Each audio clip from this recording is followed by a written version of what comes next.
वीर हनुमान नवतरुण मंडळ व ग्रामस्थ मंडळाच्या वतीने होलिका उत्सव मोठ्या उत्साहात साजरा करण्यात आला. गावाची ग्रामदेवता आई सोमजाई माता हिच्या कृपा आशीर्वादाने गेल्या 3 वर्षापासून सातत्याने विविध उपक्रम राबवण्यात येत आहेत. तरुण मंडळाचे कार्यकर्ते छत्रपती शिवाजी महाराज यांच्या विचारांनी प्रेरित होऊन गावातील सर्व तरुणांना एकत्र आणण्यासाठी प्रीमियर लीग क्रिकेटचे स्पर्धेचे आयोजन करण्यात आले होते. या स्पर्धांना ग्रामस्थांचा उत्स्फूर्त प्रतिसाद लाभला. सायंकाळी पारंपरिक पद्धतीने आई सोमजाई मातेच्या मंदिराभोवती ढोल ताशाच्या गजरात देवीची साज फिरवण्यात आली.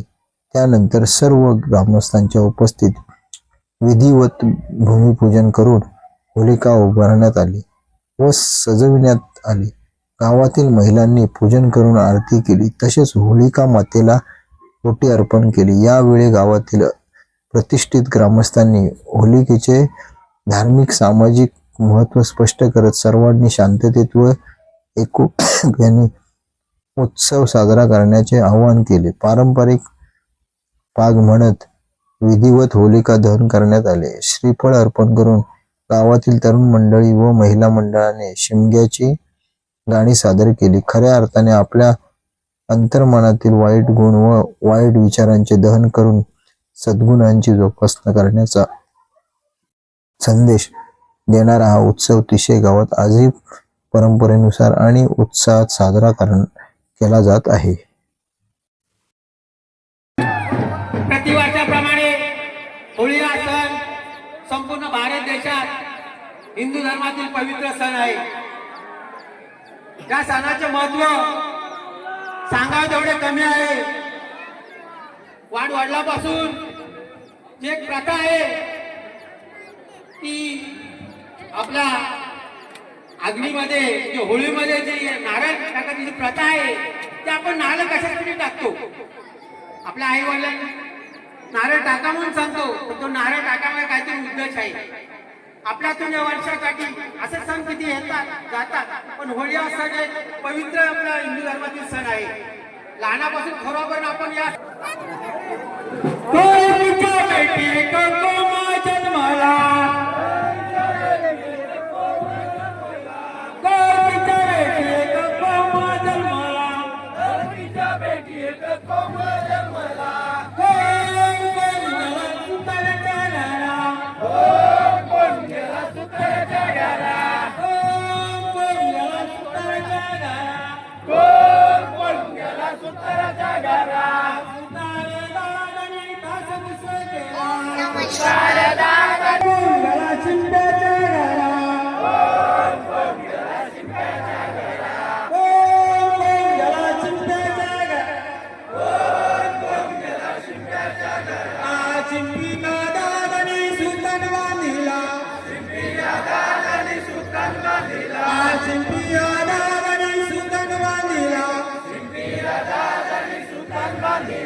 आपण हे आपण चेरवा पालखीत बस हे आपण चेरवा पालखीत बस हे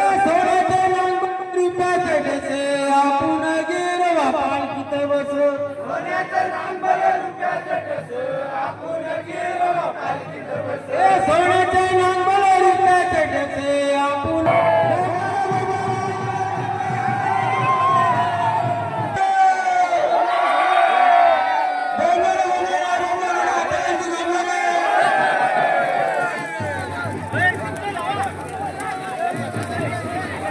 नारायण काकांना प्रत्येकाने आपल्या शेताची भाजी घ्यायची